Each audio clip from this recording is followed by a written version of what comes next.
how come we can't just have a video where Clarence like accomplishes something? Why can't we have one where it's just like Clarence perfectly draws something, or Clarence perfectly cooks a meal? Guessing that none of you would like to see those. Good morning, Fusion fam. Today I thought we'd enter back into the youth center, away from the chaos and the hustle and bustle of the kitchen.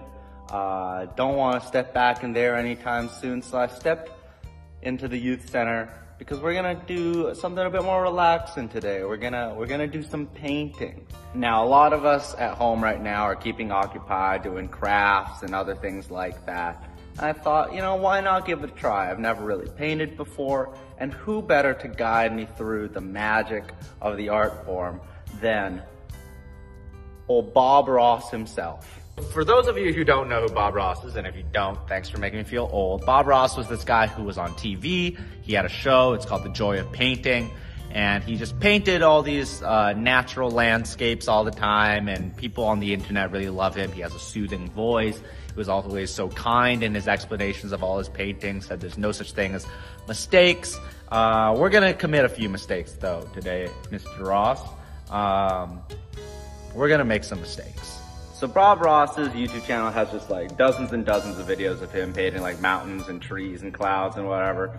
And you know, those are really nice and all, but I feel like it's gonna be kind of boring if you guys are just watching me listen to him tell me what to paint. So I thought we'd experiment a little bit.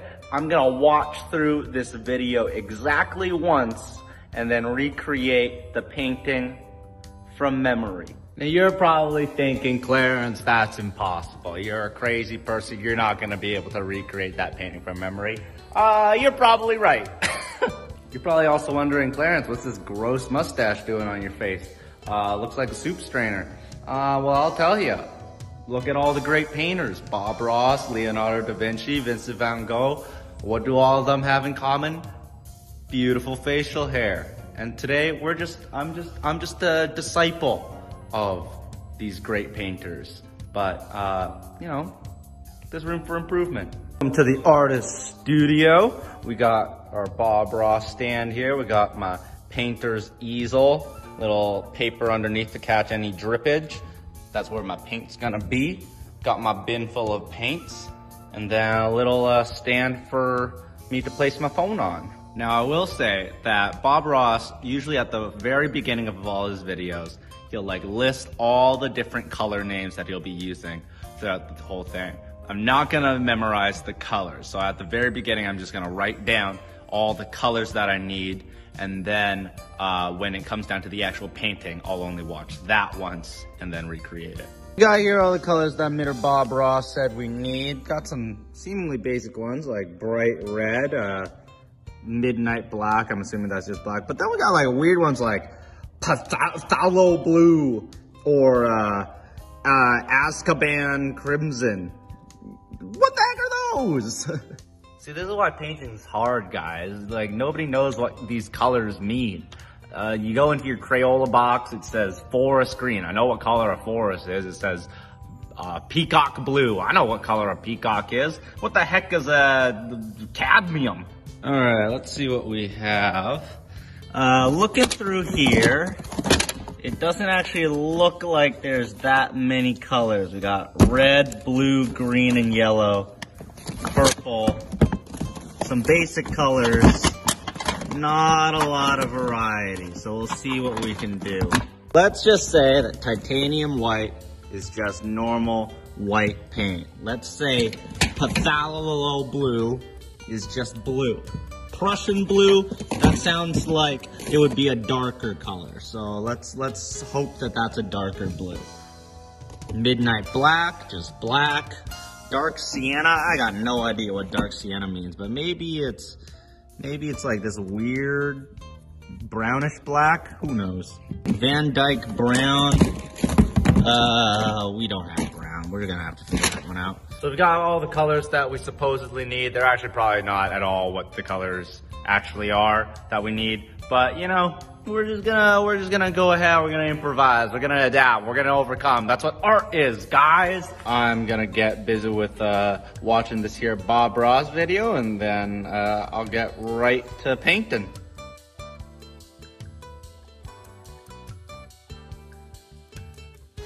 All right, I just had to pause the video. I never really watched Bob Ross as a kid. I don't know if this is normal or not, but like halfway through painting, he just cuts to a video of him with this giant squirrel. It's like the biggest squirrel I've ever seen. Does he usually just like show random pictures of himself with animals while he's painting? Kind of weird, Bob, kind of weird. Okay, so that was a lot more difficult than I thought it was gonna be. It was a lot more steps. I thought it was just gonna be a painting of a sky. The title is Sunset Aglow, so I thought it was just gonna be a sunset. Turns out he literally paints trees and mountains into everything. So you know, we're gonna try to figure it out. All right, so apparently before he even starts, Bob Ross will coat his canvas in like a light coating of white so that it's kind of damp, and then you can blend in colors more easily. So we're gonna do that right now. I'm not sure if this is how he does it, but we're just gonna assume that we're doing the right thing, and we're gonna go ahead.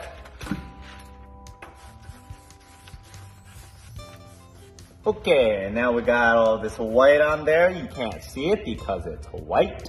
We're gonna start off with a little yellow, and we're gonna start our sunset apparently like somewhere. Oh, that's already really bright. Bob Ross just kind of starts off like that, and without cleaning the brush, it goes into like a bit of a darker color just underneath. And he just kind of blends it in. I don't know why is this looking green to you guys? And then he does bright red, but he says be careful with the bright red. Bright red is a very strong color, and you don't want it to overpower the rest of the piece. It's like adding too many anchovies on the pizza. Oh yeah, now we're getting into the magic of painting. So 3 steps in, this is where I already start to forget things. So using the blue, the brick reddish, and the purple color, kind of mixed it together to this like weird purpley brown. Might add a bit more purple or blue to it, who knows. And I think, actually, let's just go ahead and use it on the painting, why not?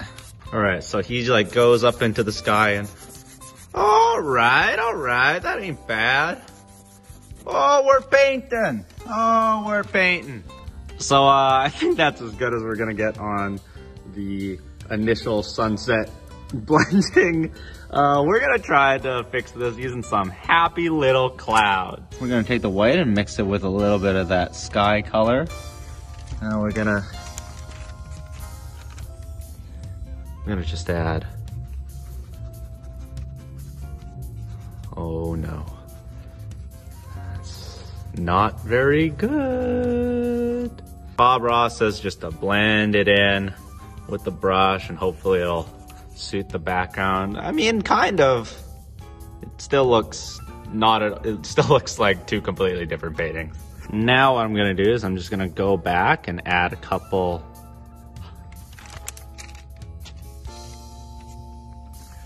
and now what I'm gonna do is I'm gonna go back and add a couple highlights to help make my clouds pop a bit.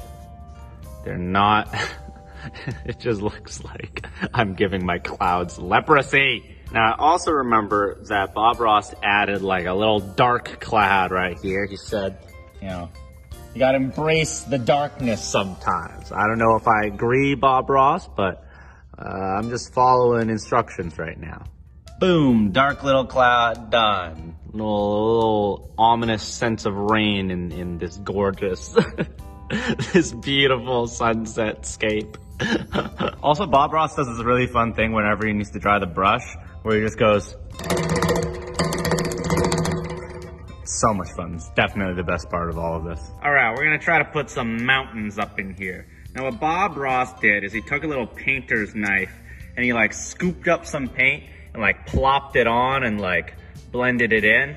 We don't have like an official painter's knife, so I just got an X-Acto knife, and hopefully we will achieve the same effect. Maybe what I'm gonna do is I'll take the paintbrush and then I'll run the knife through it and coat the blade just like that, and then hope it all goes well.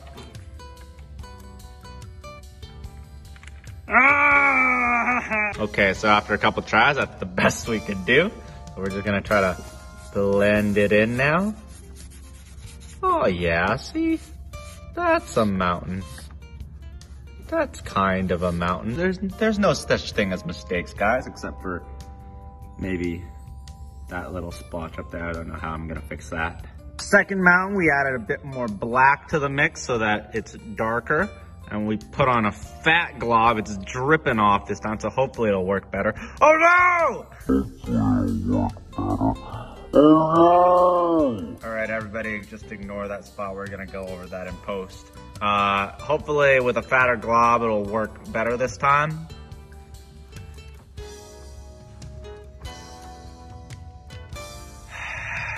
And it left the exact same freaking smudge. Okay, so after doing the mountain, I kind of just cheated and used this brush. We're gonna stretch it down, and it's gonna kind of be like reflections of the mountains into the water.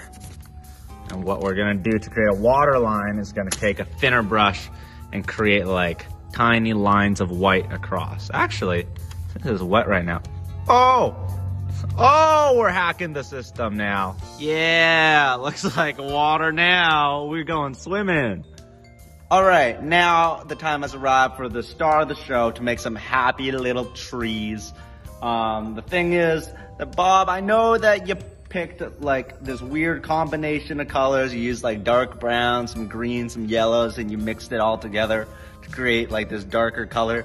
It was black, Bob. Just say you used black paint. So he had this technique for the trees where he did kind of like a line, and then he would just like fan it out as he went down. Just add some in. I feel like this paint is too wet. And it looks like one of those like sound waves instead of a tree.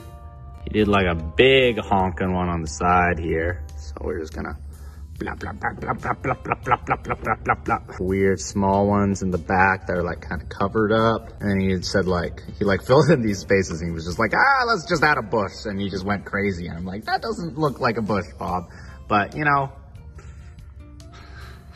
nothing looks like nothing. Totally forgot one part. Not sure if I can really save it at this point in the game. But Bob Ross also went back in and he added like a bit of white to the middle here to create where the sun would be. Yep. He adds like a little bit of land mass and some reflections into the water. And for the reflections, as we just figured out, we can just use our hand to create the water line, which is the most convenient thing that I've learned throughout this entire process. Another fine land mass over here, and he didn't even create a water line for this one. I think it's just supposed to be the closest one. Doesn't look like it. This whole thing just looked like somebody spilled like black water onto my paper. All right, last step, actually. All right, last step. We gotta add some little highlights to the trees and stuff. So we're gonna take a little bit of this greenish yellow, combine it with a little bit of the black, just so that we're not overpowering our piece. And we're just gonna lightly go back over and add in some highlights. Oh my goodness, it looks like the color of a Teenage Mutant Ninja Turtle. And now for the grand reveal of what Bob Ross's painting looked like. All right, and compared to our masterpiece, pretty good. pretty good. Pretty good. No such thing as mistakes, right, Bob? So as some of you might know, oh, perfect timing. No, perfect timing. Come over. All right, I've got a special guest today, Mr. Phil Harris. Now, Phil, you've acquired some beautiful landscape paintings in your office. I was wondering if you could come over and assess mine. Absolutely. Just give me your honest, unvarnished take on my beautiful piece of art over here. Oh, I would just love to do that, Clarence. Phil, why don't you come over and take a look? Just soak it in. Just let the colors strike you. How do you feel, Phil? You know, what I'm feeling is so deep, I don't think I can even put it into words. An honest review from an honest man. If you had to describe what's in this painting, like if you had to sell this painting to like an auctioneer, how would you describe the vivid environmental scape that I've put before you? I would say it's beautiful, and I would say that it creates a mood of mystery. Thank you very much for your take, Phil. Happy to help you. I'd be happy to hang it up in your office if you want. Well, I'll see if I can get more room. All right, thanks, Phil. All right. So once again, we have come to the end of another Fusion video. I'm gonna cut this guy out, put it into a frame, and hang it somewhere nice where we can remember this beautiful piece of artwork forever. Definitely try to paint some stuff at home. If you're in our Discord, you can definitely post some of those paintings so that we can see. Follow some Bob Ross paintings. Follow my instruction if you want. If you want to try and improve upon this, absolutely go for it. When you're at rock bottom, the only way is up. Get out there, make sure to keep that brain stimulated. Make sure you're creating with kindness, that you aren't afraid to make mistakes, because, I mean, mistakes can look pretty good sometimes, right?